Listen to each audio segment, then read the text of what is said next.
께서 세례를 받으셨고 광야에서 사단의 시험을 이기셨습니다. 그리고 가버나움에서 얼마의 기적들을 행하시고 오늘 본문이 시작됩니다.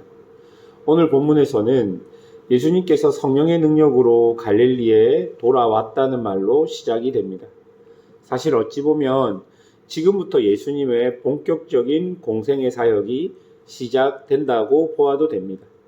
예수님은 자신의 공생의 사역을 시작하시면서 자기의 사역이 앞으로 어떤 사역인지를 회당에서 이사야 말씀을 통해 우리에게 알려주고 있는 것이죠. 이런 공생의 사역을 시작하면서 14절은 예수님이 성령의 능력에 힘입어 사역함을 우리에게 분명하게 보여줍니다. 이 내용은요, 예수님 사역의 아주 중요한 핵심입니다. 여러분, 예수님의 삶을 정의할 때 가장 중요한 것은 예수님은 하나님의 말씀, 즉 구약으로부터 예언된 하나님의 약속을 성취하시며 자신의 삶을 살아갔다는 것입니다. 이때 예수님은 하나님의 영이신 성령님과 동행하며 자신이 철저하게 하나님 뜻 안에 있는 것을 그 복음서에 기록된 예수님의 사역과 삶을 통해 우리에게 절실히 보여주고 있는 것이죠. 그리고 18절에서도 마찬가지입니다.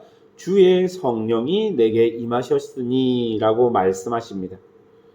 성령께서 예수님의 메시아로서의 사역이 철저하게 그 옛날 하나님의 약속에 근거하고 있고 그것을 성취하는 과정 중에 있는 것을 모든 사람들에게 보여줍니다. 예수님은 하나님 뜻 안에서 그 뜻을 순종하며 당신의 인생을 사셨습니다. 사실 이것이 우리에게 보여주는 신앙의 핵심입니다. 그러므로 우리 역시 하나님의 말씀 안에서 그 말씀에 순종하며 살아가는 것이 우리 신앙의 아주 중요한 것임을 깨달아야 하는 것이죠. 그렇다면 여러분, 무엇이 나를 향한 하나님의 뜻입니까? 성경을 통해 우리가 알 수 있듯이 가장 중요하게 주어진 하나님의 뜻, 모든 사람들에게 동시에 주어진 하나님의 뜻은 하나님을 사랑하는 것과 이웃을 내 몸같이 사랑하는 것이라고 복음서 말씀이 이야기해주고 예수님의 증거가 이야기해 주는 것이죠. 이런 하나님의 뜻을 이루기 위해 우리는 매일의 삶을 살아가며 이 매일의 삶 속에 하나님의 말씀과 기도와 예배를 통해 어떻게 그렇게 살아갈지를 고민하며 생각하며 살아가는 것입니다. 그렇게 예수님은 성령과 함께 갈릴리 해당에서 이사야 선지자의 말씀을 선포하십니다. 18절과 19절을 한번 여러분 찬찬히 한번 여러분 눈으로 읽어보십시오. 제가 읽어드릴게요. 주의 성령이 내게 임하셨으니 이는 가난한 자에게 복음을 전하게 하시려고 내게 기름을 부으시고 나를 보내사 포로된 자에게 자유를 눈먼 자에게 다시 보게 함을 전파하며 눌린 자를 자유롭게 하고 주의 은혜의 해를 전파하게 하려 하심이라 하였더라. 여러분, 이 말씀은 하나님께서 그 옛날 이사야 선지자를 통해 메시아의 사역에 대한 예언을 해 주신 것입니다. 여기에 보면요, 가난한 자가 나오고 포로된 자가 나옵니다. 눈먼 자가 나오고 눌린 자가 나옵니다. 이들 모두는 그 시대 배경으로 보자면 자기 스스로 자신의 이런 문제를 해결할 수 없는 사람들입니다. 사회적으로는 소외되고 버림받은 자들일 것입니다.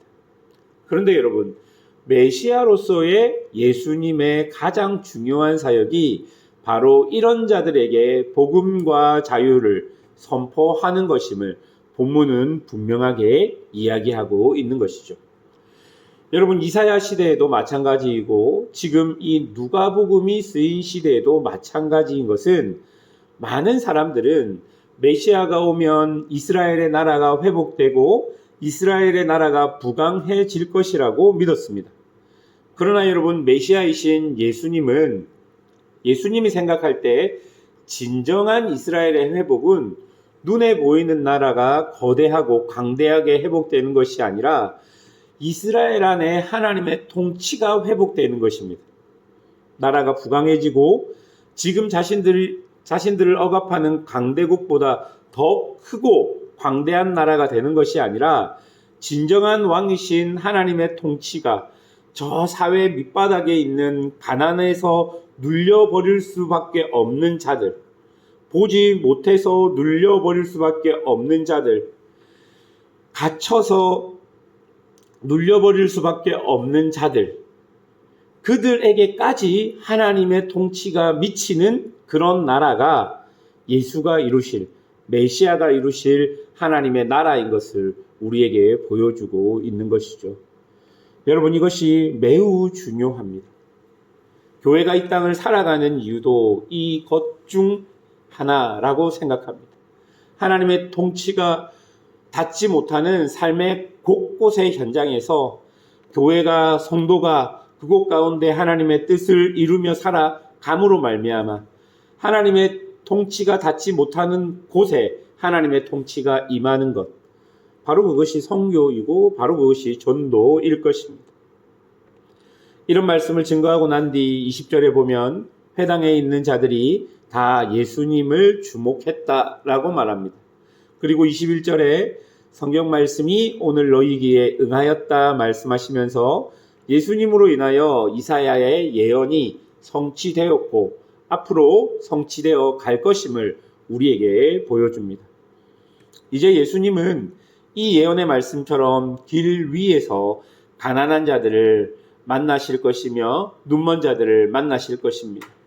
죄와 사망에 포로된 자들을 만나고 눌린 자들을 만날 것입니다. 그렇게 만나서 그들이 가지고 있는 그런 근본적인 문제를 해결해 주시면서 그들에게까지 하나님의 통치가 드러나도록 해 주실 것입니다. 그런데 여러분, 이런 하나님의 은혜가 그곳 가운데 있었음에도 불구하고 22절에 뭐라고 이야기합니까? 이 사람이 요셉의 아들이 아니냐라는 반응이 나옵니다. 그렇게 놀라운 말씀을 증거했고 사람들이 예수님을 주목하였음에도 불구하고 그들은 예수님을 요셉의 아들, 그러니까 우리 동네에 사는 누구의 아들쯤으로 여기며 그의 가르침을 제안합니다. 이에 예수님은 선지자가 고향에서 환영받을 자가 없다라고 말씀하시고 시돈 땅 사렙다 가부와 나병 환자의 예를 들어서 순종하는 자와 순종하지 않는 자에게 임하는 은혜와 복을 간접적으로 이야기하고 있는 것이죠. 그러나 사람들은 이 말을 듣고 더 강팍해져서 28절에 모두 다 크게 화를 내었다라고 기록하고 그 다음 절에는 예수님을 낭떠러지에서 밀어내려고 하는 모습을 볼 수 있습니다. 사랑하는 여러분, 사람들은 이미 그의 마음에 예수님의 말씀을 듣지 않기로 결정하였습니다. 예수님은 분명히 자신이 하나님께서 보내주신 그토록 그들이 기다리고 있는 메시아임을 알려주었음에도 불구하고 그의 말씀이 정말 능력이 있고 사람들이 놀랍게 여길 말씀이었지만 그들에게는 그뿐이었습니다. 예수님을 통해 하나님의 나라를 누리는 자는 어떤 환경과 상황 속에서도 하나님의 통치를 반드시 경험하게 될 것입니다. 그러나 예수님을 거부하는 자는 어떤 환경과 상황 속에서도 하나님의 통치를 경험하지 못하게 될 것입니다. 사랑하는 여러분, 오늘 본문을 통해 우리의 신앙을 한번 돌아봅시다. 여러분에게 예수님은 누구십니까? 우리 눈앞에 날마다 주시는 은혜와 하나님의 통치가 있음에도 불구하고 우리는 의례, 그런 것들이 일어나는 일이라고 예수님을, 하나님을, 성령님을 내 삶 속에서 인정하지 못하고 있는 것은 아닐까요? 하나님의 말씀이 내 마음에 주어졌고 하나님으로부터 오는 은혜로 살아가고 있으면서도 그것을 인정하기 싫은 우리의 욕심과 거부하고 싶은 마음으로 인해서 예수님을 거부하고 있는 것은 아닌지 한번 생각해 보아야 할 것입니다.